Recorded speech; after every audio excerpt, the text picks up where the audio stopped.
Sa Pinas, maraming pwedeng ma-explore na hindi dapat palampasin. Kaya kung gusto niyo ng quick getaway, tara let's sa province of Rizal. I'm Andy Eigenman and I will prove to you that there are no excuses for discovery, for traveling, and in enjoying life. Kaya samahan niyo akong sulitin ang aking free time in and around the Philippines. Excited na ba kayo? Impake na kayo ng very life. Tara let's! Ayan, nandito na ako ngayon sa 10 Cents to Heaven. Kailangan ko munang ilapag yung mga gamit ko since masyado pang maaga mag-check-in. Tara! Hi! Hi ma'am, good morning po. Good morning! Napaga po kayo. Oo, ngayon nga, iiwan ko lang sana muna yung gamit ko. Sige ma'am po, pwede naman pong mag-iwan ng gamit ko sa reception. Thank you! Sige po. Kaya mo ba? Kaya naman po. Sige ma'am, enjoy Rizal! Thank you! O, diba? Hindi nyo naman talaga kailangan maghintay ng 2 p.m. para mag-check-in. Para hindi sayang sa oras, pwedeng umaga pa lang, nandito na tayo, tapos iwan natin yung mga gamit natin. And then, magsimula na tayo sa una nating adventure. Kasi pagkatapos nito, pupunta na ako ng Masungi Geo Reserve. And since trekking siya, ang laman niya lang kung ano talaga yung pinakakailangan ko. Siyempre, pinakakailangan, first aid kit. Kasi whether experienced ka man sa mga outdoor activities or lalo na kung first time mo pa lang, hindi naman natin alam kung anong pwede mangyari. Meron din akong wet wipes. Alam nyo na, lalo na sa mga babae, kailangan natin to. Extra shirt, extrang pampalit, tumbler, para hindi tayo mauhaw. And then, syempre, pagdating sa kasuotan, dumating ako dito sa Rizal na plinano ko ng isuot. Yung isusuot ko talaga pang trekking since siya yung una sa itinerary ko. Cap, syempre, para maprotektahan yung balat natin sa araw. Nag-polo ako, pero meron din akong sando sa loob. Kasi hindi natin alam kung kamusta ba yung panahon doon. Pwedeng umulan, pwedeng maging malamig, pwedeng maging sobrang init. Para ready, dalawa na, diba? And then, shoes. Nagsuot na rin ako ng trail runners. Alam ko na ito yung pinaka-advisable papuntang Masungi Geo Reserve para iwas sa aksidente, sa dulas. Kailangan talaga kapag ka mga activities na ganun, sisiguraduhin natin na isusuot natin kung ano yung pinaka-nire-recommenda nilang outfit. Tara na! Hi guys! I'm so excited for all the activities that I'm about to try out in this trip. It took me an hour to get here kasi good thing nakapagpa-arrange ako in advance ng transportation. Pero normally, kung trip nyo pumunta dito ng biglaan, may 24 hours na jeepney terminal sa May Shaw Boulevard. Kung ako sa inyo, yun yung i-take nyo. 1 hour lang papunta dito sa Tanay. It is now 6 a.m. and nandito tayo sa labas ng Masungi Geo Reserve. Sobrang perfect ng time ng pagdating natin dito kasi ang sarap-sarap ng panahon. Foggy pa, tapos medyo malamig. Sana magtagal to buong araw. I'm so excited to see what they have in store for us. Tara, let's!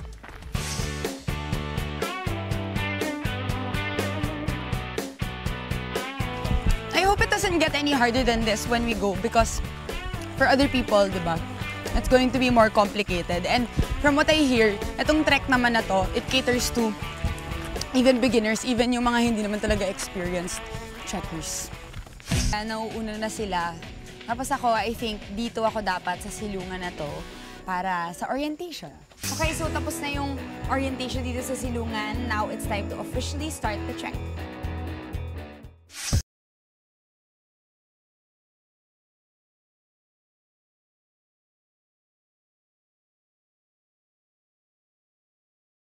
Kuya Robel, ano po yung una natin matadaanan na main attraction dito? Una po, madadaanan po natin yung lambat. Siya po una natin. Ingat lang po tayo doon. Medyo fresh siya. Wow! Ang galing! Hindi ko alam na may ganito pala. Kuya, kailangan po ba lahat kami aakyat dyan para makatawid o iba yung... Kailangan po tayo dito umakyat sa lambat na to. 5 katao na sabay-sabay. Pwede umakyat dyan. So, saka itong lambat na to, umpisa lang to. So, lilinisin na natin so that I can climb. Wala tayong choice kung hindi dito dumaan. Kasi kung meron man, mas malayo siya. So, hindi siya talaga advisable. And, syempre, di ba, para mas fun. Dito tayo.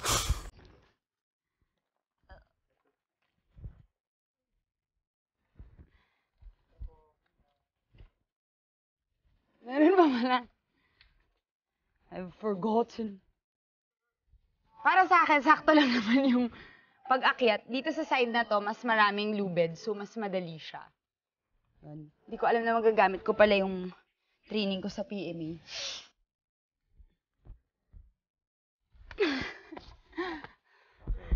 Okay. Yeah! I made it! Para sa akin yung tip lang talaga, mas mahaba yung hakbang mo para mas mabilis ka makaakyat. Tsaka less chances na madulas ka.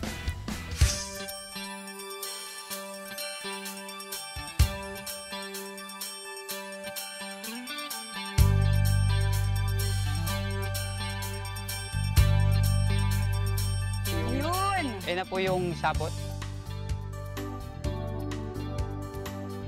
So, ingat lang po tayo, ma'am. Sa gitna lang po tayo tatawid. Takot ako.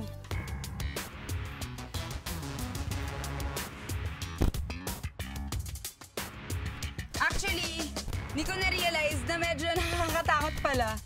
Kasi syempre yung thought na baka na anything can happen, di ba?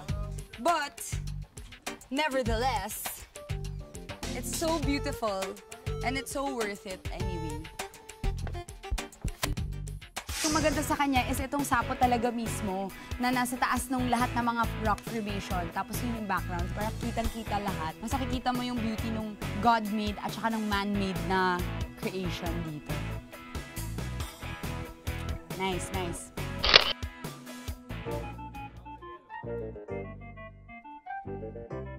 Hindi ko talaga inisip na pwede pala akong matakot.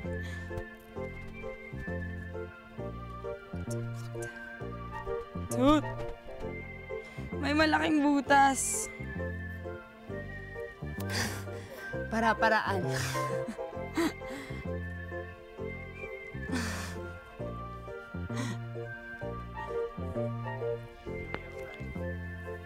Ay! Nakalagpas na ako eh! Paano ba? Hindi ako makabalik.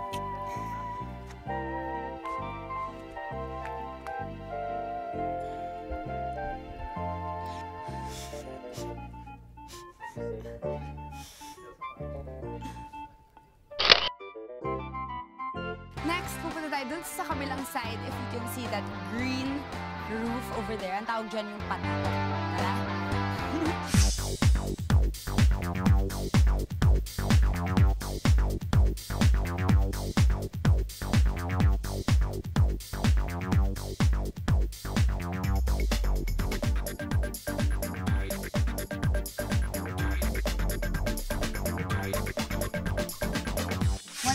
Hours na kaming nag-trek.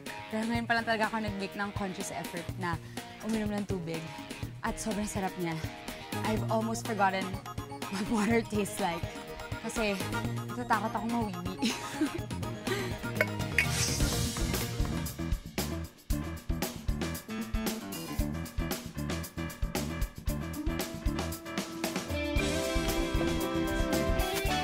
So, ma'am, ayun po yung nakikita natin sa sapot, si Patak. So, ito na po siya. Pupunta na po natin. Ayun na si Patak. They're finally here.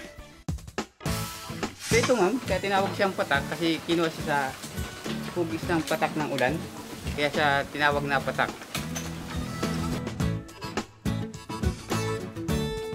We're right now above the mountains. Parang yung katulad nung sapot kanina. Siyempre, other than being with my daughter, no?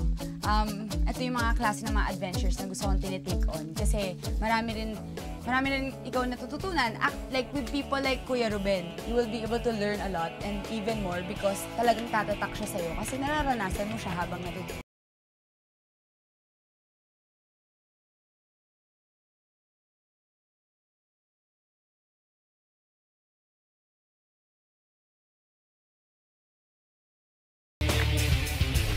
This is so cool! Ang ganda. Ang ganda. Sobrang ganda. Nasa taas tayo ngayon ng isa sa mga rock formations. Tapos, feeling ko, nasa taas na ako ng buong mundo. Kasi, dahil sa mga nakikita ko, ito yung mga panahon na feeling na wini-wish ko sana marunong ako lumipad.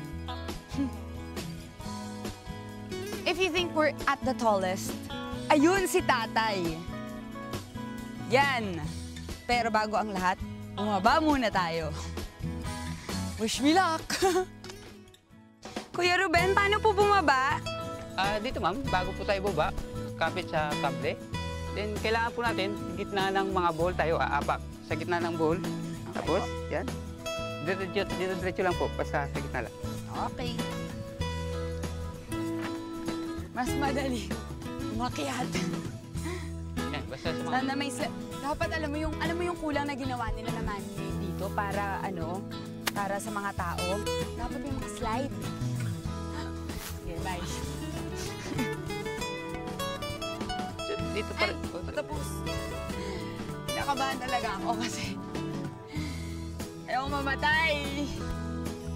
Gusto ko po mag-adventure.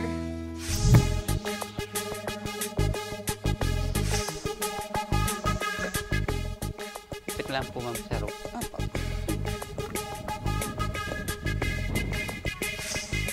But the wind feels nice. Di pa tapos tingin ka pa dyan. Kala mo yan na yung pinakamababa. Nope. Sobrang taas pa. Grabe yung kaba na naramdaman ko nung pababa ako. Hindi ko in-expect na going down would actually be way more difficult than going up. Nung na-experience ko lang talaga, dun ko nalaman yung feeling na sobrang nakakatakot pala. Pero, in a sense, it's something na I would still do again. Not that sobrang na-trauma ako or anything. Kasi masarap rin naman yung feeling eh. Feeling ko, kaya lang ako natakot kasi it was very foreign to me. It's not that it's very difficult.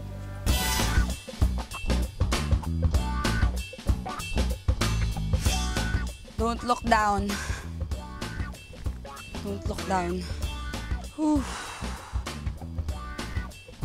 Medyo nakakatakot din pala to.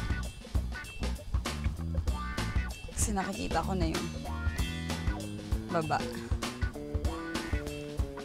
It's so high. I hate this so much. This is the worst part for me. Tapos na ako mag-relax dito. Ngayon, we are about to stand up to move on and finish our trek. Meron pa mga 1 hour to go from the Duyan. May mga iba dumadaan pa kay tatay dun sa mas mataas tapos kay nanay. Pero pwede yung iba, after this, mag-shortcut na sila. Dadaan sila in between nanay and tatay para bumalik na dun sa kung saan tayo nanggaling kanina. Let's go! Joke lang. Don't look down.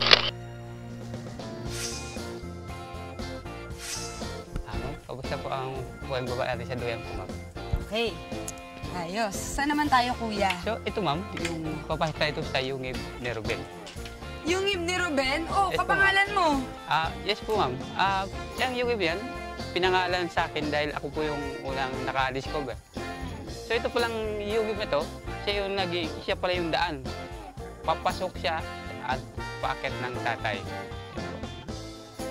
Ayos. O, akalain nyo yun. Yung pala nag-iikot-ikot sa atin since the beginning.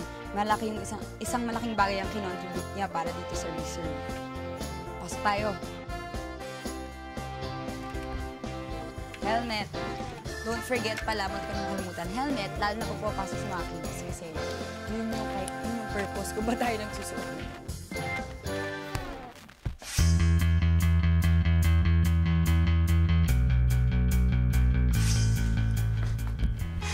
Okay, nandito na tayo ngayon sa loob ng Yungib ni Ruben. Sobrang ganda niya. Medyo madilim, kaya mahirap makita. Pero, ang galing na na-discover mo to, kuya. Kasi, diba, parang itong isa, ako pagka magpupunta ako dito sa reserve, hindi ko to gugustuhin inis. Gugustuhin ko na talaga mapadaan ako dito.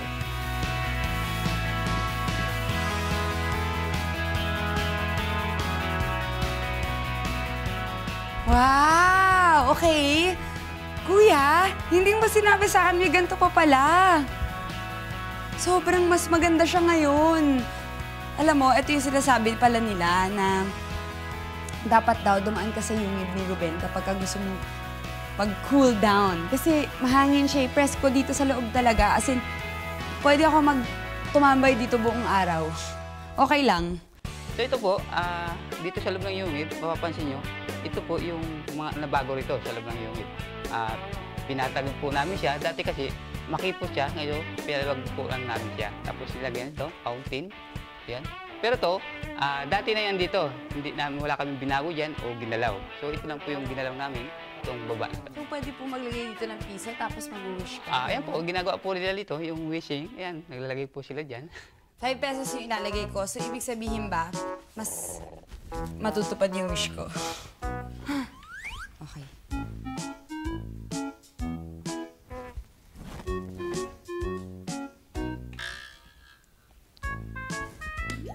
Tama ba yun, kuya? Ikaw yata yung... So, dahil yung mo to, ibig sabihin, ikaw yung magpapatupad ng pangarap ko?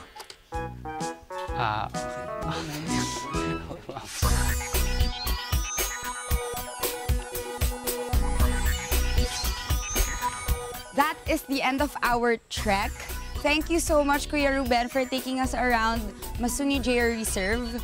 Sana pagbalik ko, magkita tayo ulit. We need more Filipinos like you. Thank you so much for being so hardworking and taking care of this place. Ang ganda.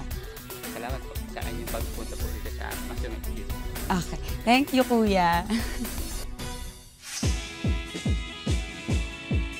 Okay. Tapos na yung 4 to 5 hours of trekking. Siyempre, sobrang fulfilling na we got to witness and be amongst nature today and get to know more about our environment.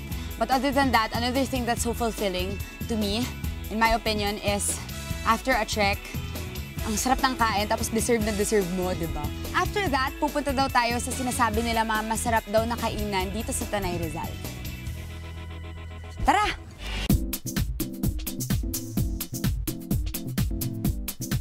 Okay, kakatapos lang ng extreme adventure natin sa Masungi JR Reserve. Ngayon, it's time to reward ourselves with super yummy lunch here at Cafe Caterina. Balita ako, yung mga travelers daw, pag pupunta sila sa Tanay Rizal, talagang ito yung go-to restaurant nila kasi panalo daw talaga yung mga dishes. Now, let's check them out.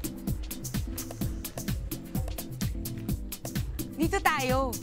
Mas perfect feeling ko kumain dito sa area na to kasi tignan nyo, may overlooking siya. Sobrang gandang view.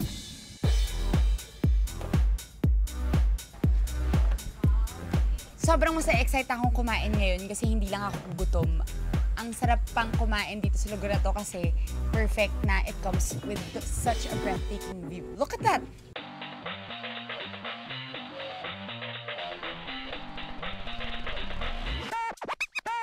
Nagugutom na ako.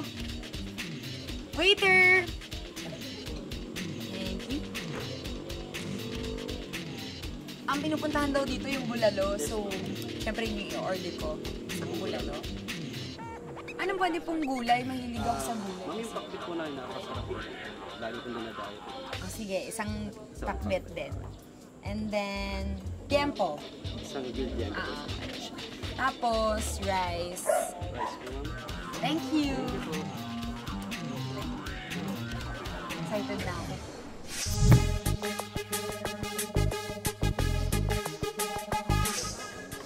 It's here! Thank you, Kuya. Excited na talaga ako. Sorry, hindi na ako. This is what I'm most excited about kasi sinasabi talaga nila na people really go here for the bulalo in particular.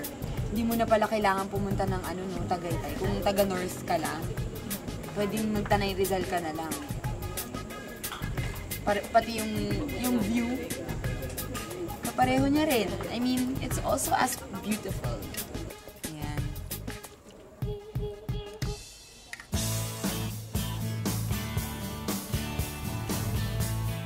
Tama nga talaga, hindi mo na kailangan mag-Tagaytay. Pwede ka nang magkaroon ng second option, which is Tanay, to go to for bulalo and for a good view. Kasi it's as delicious at saka alam mo na the meat that they use is very fresh still. But in this case, it's really so good. As in, tsaka mainit. Sobrang perfect niya na kainin after a trek. After a 4-hour trek. Iba naman.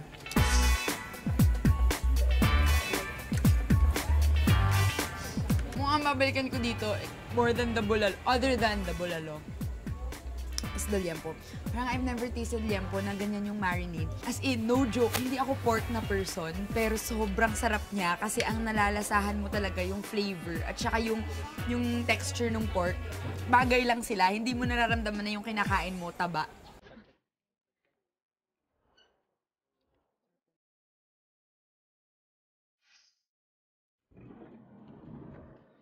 Ngayon, sobrang solve na ako sa pagkain sa Cafe Caterina. We're going back to 10 Cents to Heaven para mag-freshen up na ng totoo.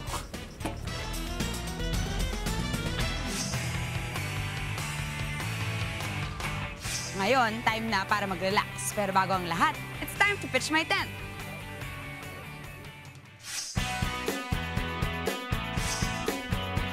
Yan, swinerte ako ngayon kasi wala masyadong tao.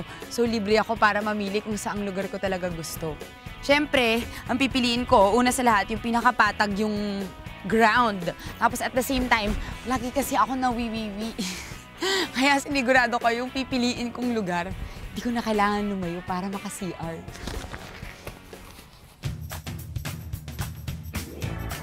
Eto na, magpipitch na ako ng tent. Nung bata ako, ito talaga yung pinaka-enjoy ko na part pag magka-camping kami. Talagang kami ng mga pinsan ko yung gumagawa nito.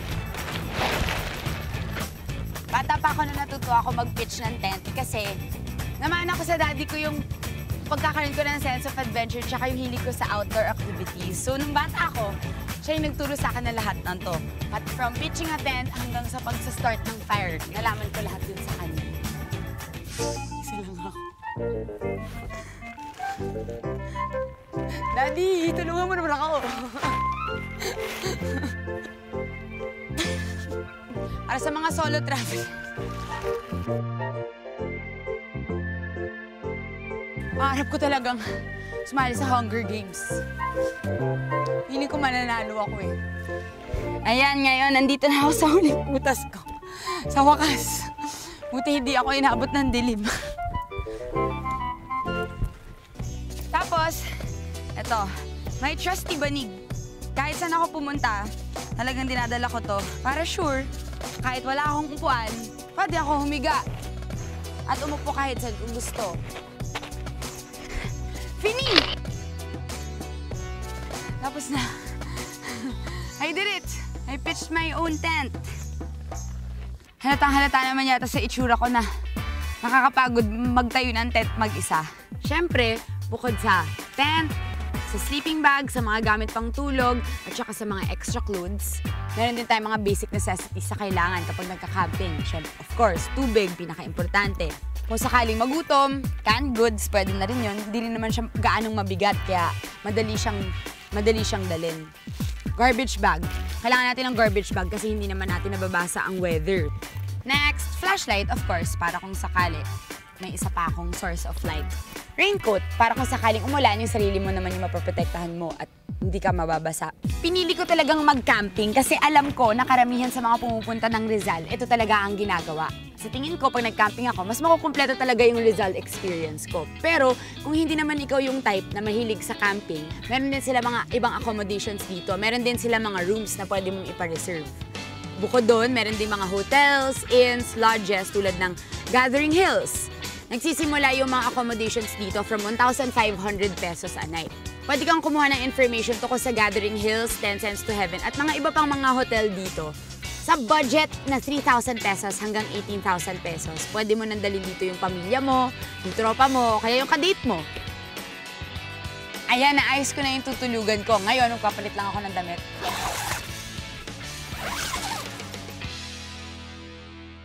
Ready na ako matulog ngayon. Sana nag-enjoy din kayo sa adventure natin ngayon tulad ko. Abangan nyo, meron pa kaming mga surprises tsaka activities para sa inyo dito lahat sa Rizal. Pero bago yon, tulog muna tayo. Good night! Ang dami pang mga activities na pwede natin gawin dito sa Tanay na sobrang excited na akong i-try. Yan lang po yung Daranac Falls. Oo! Ang ganda! Ngayon lang talaga ako nakakita at nakapasok sa kuwebo na ganito kalaki at ganito ka-interesting talaga. Hindi ko in-expect na meron palang nakakatakot tayong ano. Mas mataas na level pa siya. Hindi ko alam kung mas kakabahan ako dito, ah.